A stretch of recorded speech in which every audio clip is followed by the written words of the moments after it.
Les Bleus allaient-ils subir la malédiction qui frappe les tenants du titre en Coupe du Monde?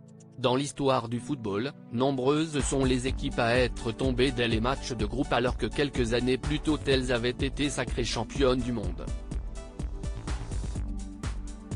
Mais l'équipe de France a vaincu cette terrible malédiction, et haut la main qui plus est.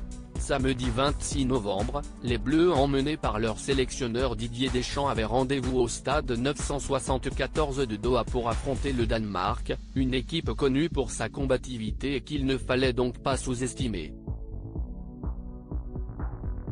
Si Kylian Mbappé a été le premier à ouvrir le score, Christian Eriksen a remis les compteurs à égalité. Après un suspense insoutenable suivi par plus de 11 millions de téléspectateurs sur TF1, Kylian Mbappé a reconcrétisé avec un incroyable but permettant aux Bleus d'accéder directement aux huitièmes de finale après cette deuxième victoire. Mardi dernier, l'équipe de France avait battu l'Australie 4-1. Le match du 30 novembre prochain contre la Tunisie ne sera donc qu'une simple formalité. Femmes et enfants des Bleus dans les tribunes à Doha. Si Didier Deschamps a pu compter sur la présence de sa femme Claude, son pilier depuis toujours, et sur celle de leur fils Dylan qui ne loupe jamais un Coupe du Monde, le sélectionneur des Bleus n'était pas le seul à être soutenu par ses proches. Le capitaine et gardien de l'équipe de France Hugo Lloris a rejoint sa famille à l'issue du match.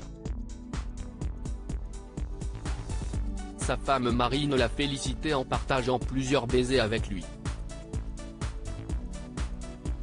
Déjà papa de 2 enfants, Ruben et Anaïs, Raphaël Varane agrandira à nouveau la famille dans quelques mois.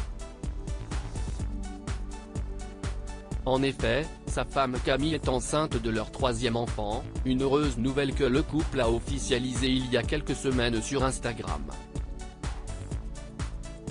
Jamais 203. On t'aime déjà énormément, et on a hâte de t'avoir dans nos bras, avait commenté Raphaël Varane en légende de la photo de la grande annonce.